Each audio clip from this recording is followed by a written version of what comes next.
日本在江户时代经历了世界历史从中世纪到近代的过渡，虽然闭关锁国，但是还是受到了巨大冲击，本身也需要不断的改革以适应新的环境。其中比较出名的三大改革是德川吉宗的享保改革、松平定信的宽政改革和水野宗邦的天保改革。这三次改革都称得上是扶大厦式江青，但是如果要从更浓缩历史的角度，只给江户幕府100个字的话，那么我宁愿保留另一场改革，这就是18世纪后半的田沼义次改革。他是一位主张自由市场的改革家。2025年的大河剧《岂有此理，鸟众繁华如梦故事》便是要讲述在田沼时代的商人故事。今天我们就来介绍田沼义次此人和由他创造的田沼时代，作为各位看今年大河剧的时代 tips。以我现在的频道体量和构成，应该不太适合继续做大河剧的点评和 tips 了。但是有看年更话题的粉丝，对一个视频博主而言是很难得的，我想要维持住，希望数据不要太差就行。这里是巫女花散里，记得先点赞订阅哦。田沼义次呢，是在第9代将军德川家重和第10代将军德川家治之下掌权了38年，史称田沼时代。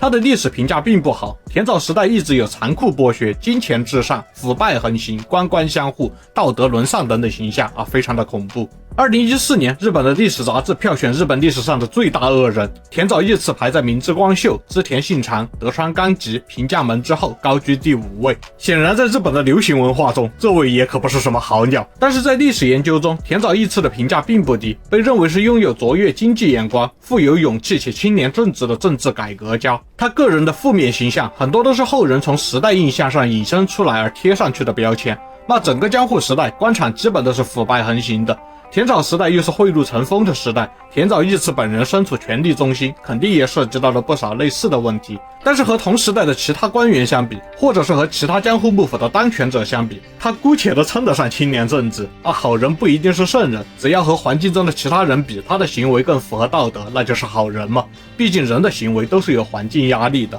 田沼义次出生于享保4年，是跟随德川吉宗从冀州搬到江户的下级旗本田沼义行之长子。在当时的政治光谱中，属于不可动摇的冀州派阀。后来德川吉宗扶持冀州派阀，与43宫的江户大家族们抗衡，田沼义行得到提拔，成为了吉宗的核心幕僚团成员。田沼义次也在享保9年奉诏入府，成为了吉宗长子德川家重的小姓。在这里，田沼义次结识了另一位家重的小姓，拥有圣人美名的江户时代超级名臣大冈忠光。由于家重的健康状况极差，大冈忠光曾经是唯一能够完全理解家重意图的人。后来大冈忠光在辅助德川家重和建立政治地位2件事上都帮助田沼义次，义次就在德川家重的支持之下，慢慢成为了江户政坛上不可忽视的力量，并且田沼义次是社交技能点满的类型。对于来送礼巴结自己的人，基本都是来者不拒。他自己也非常积极的与各种关节人物结交。起事之后，田沼义次迅速建议整个日本的经济改革，希望建立商业社会。宝历8年，田沼义次成功借助美浓国郡上一揆事件，进入了幕府最高司法和决策机构平定众。这类似于一个由少数人组成的国家运行委员会。理论上呢，国家最重要的事情和大案要案都会由他们商量之后最终决定方针。美浓国郡上一揆是发生在郡上藩的一名因为不满藩主征税而爆发的百姓一揆。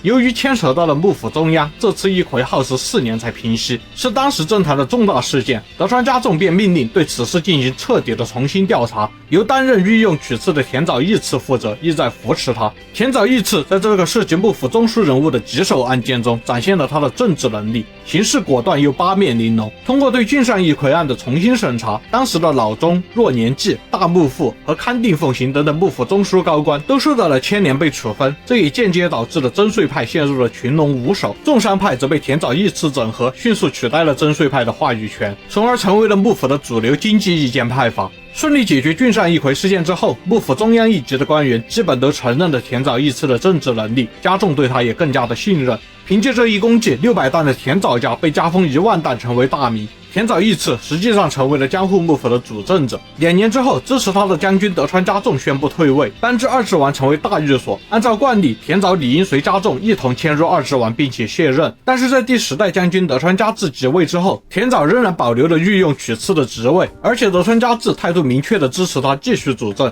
这在当时严重破坏了幕府政坛的潜规则。不过德川家的大御所和将军，人家2个人都是这么想的，那什么规则也比不过组织的想法嘛，也就没有人敢反对太多。我在简史视频中采用了通说，说德川家重在病重时立下遗嘱，要求德川家治重用田沼义次，因此德川家治一生都支持田沼义次离经叛道的改革。但其实家治支持田沼的原因并无定论，家重是否在遗言中有此交代也存疑，而且家治对田沼的倚重已经完全超常规了。他即位之后，甚至还没有指明自己的核心幕僚团，就先宣布保留田沼义次的职责和地位，颇有武王位极下车先锋姜子牙的感觉。也是在家治的时代，田沼的影响力达到了巅峰，在此之前他的官职一直都停留在执行官员的层面，其对整体政坛的影响力主要来自于他作为重商派领袖的事实。到了德川家治的明和4年，他被提拔为侧用人，这是一个可以一定程度上代表将军意见的职位。在德川集中时期，因为担心将军被侧用人架空而废止了这个职位，现在侧用人被再次拿出来，说明田沼义次真正成为了权力核心的一员。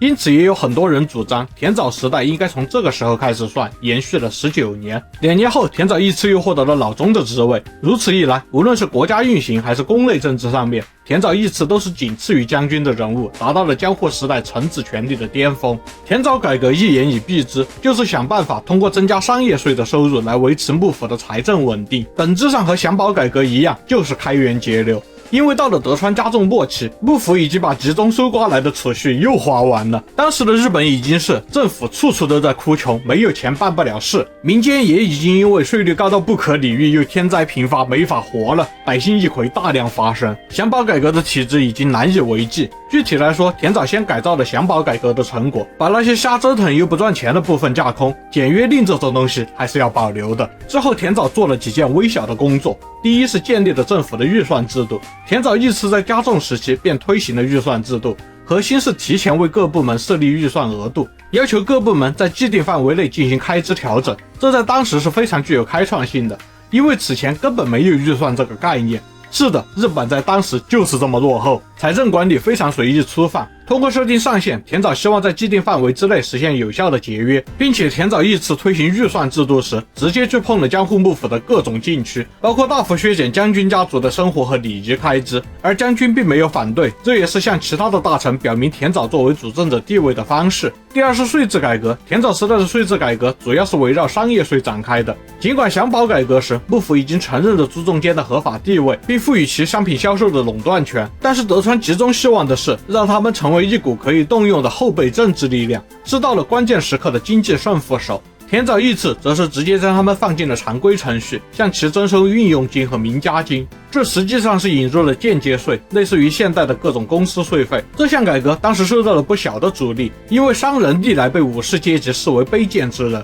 武士们不愿意让商人交税，因为一旦交税就意味着他们理应拥有政治权利。但是当时的商业已经被德川集中打趴窝了，就算加征商业税，对于幕府的收入贡献也不大，所以对于统治阶级的武士阶级而言，这项改革是他们亏了。除了租中间，田沼义次也对关键商品设立了官方垄断机构，比如银座、铜座、人参座、铁座这些，以国有经营的方式管理特定重要商品的生产和流通，国有垄断组织，再加上向幕府输送部分利益并且由幕府特许节制的商人垄断组织，如此一来，幕府不用担心商业发展的利润过于流入民间。其三是货币改革，江户时期的前中期不仅是米本位和金银本位复用的问题，就连金属货币内部在流通上都是混乱的。在田沼义次当政时，西日本主要是使用银币，而东日本主要是使用金币。同时银币习惯用称重决定价值，金币则以计数为单位，这当然是对日本全国市场的商品流通大大的不利。于是田沼发行了由优质银打造的南辽二铢银，将白银也变成了计数货币，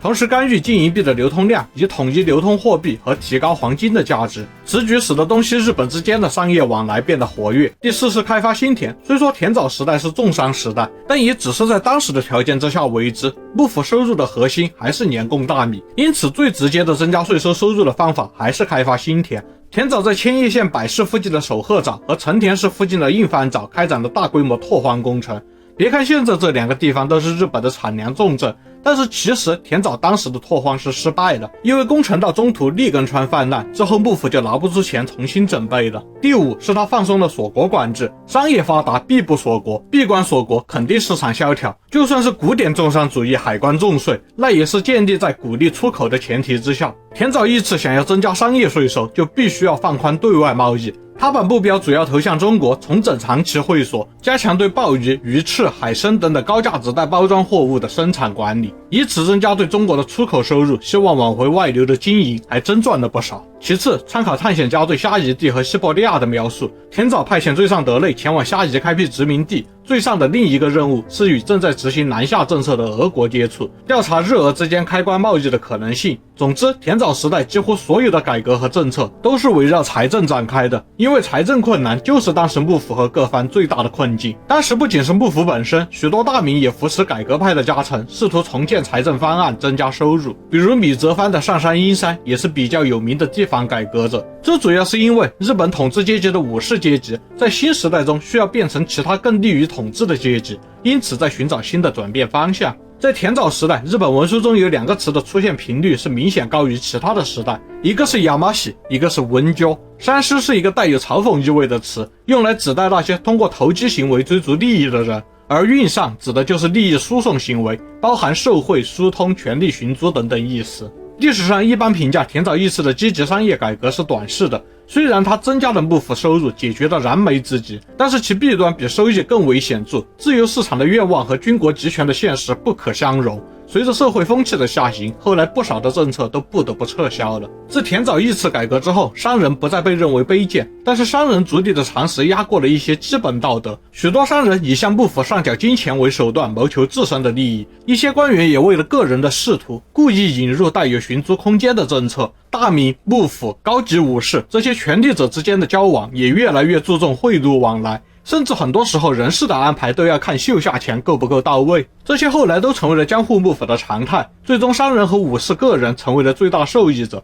经济发展的成果既没有惠及大众，也没能加强幕府的体制。田沼义次他虽然结果上是相对清廉的官员，但是也被认为是最大的山师。田沼义次本人非常善于社交，他将自己的4个儿子和2个女儿分别与不同的势力联姻，与一桥家的关系非常深厚。传说他容貌也英俊，在大二女心中的人气很高，虽然就是他给了这些大二侍女搞得大幅降薪。反对田沼义次的豪族们很多都指责他从一介600担的小人物，通过实干功绩到了今天的地位，最终把利的缺点带入了官的圈子中。幕府还有一个制度叫拜借金，用于救助因为灾害或者是经济困难而陷入了困境的大名和旗本。但是田沼曾一度停止了这一制度，把这些钱用来优先处理他的财政改革了，这引发了许多不满。后来天灾发生时，地方无力赈灾酿成大祸的锅他就必须背了。天明大饥荒和昭雄火山爆发的惨烈景象，使得田沼在朝中几乎失去了所有德川家以外的盟友。1779年，江户传出流言，田沼义次和一桥家打算合作推举一桥家的人继承下一代将军，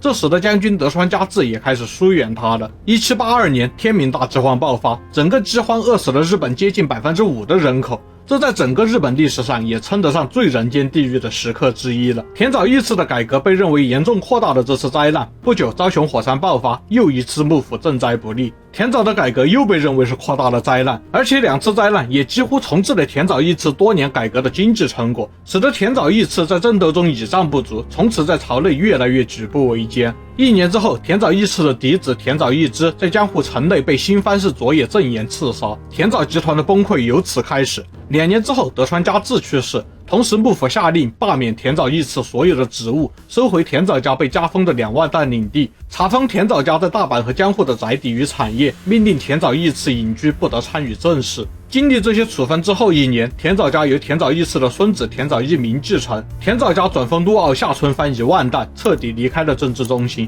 怎么样呢？看完田沼义次的一生，希望你更了解了日本的这个时代，今年看大河剧也能更轻松。他的骂名其实还颇有争议，也许今年的大河剧也能看到另一面的演绎，一起期待吧。都看到这儿了，别忘了点赞订阅啊，我们下期再见。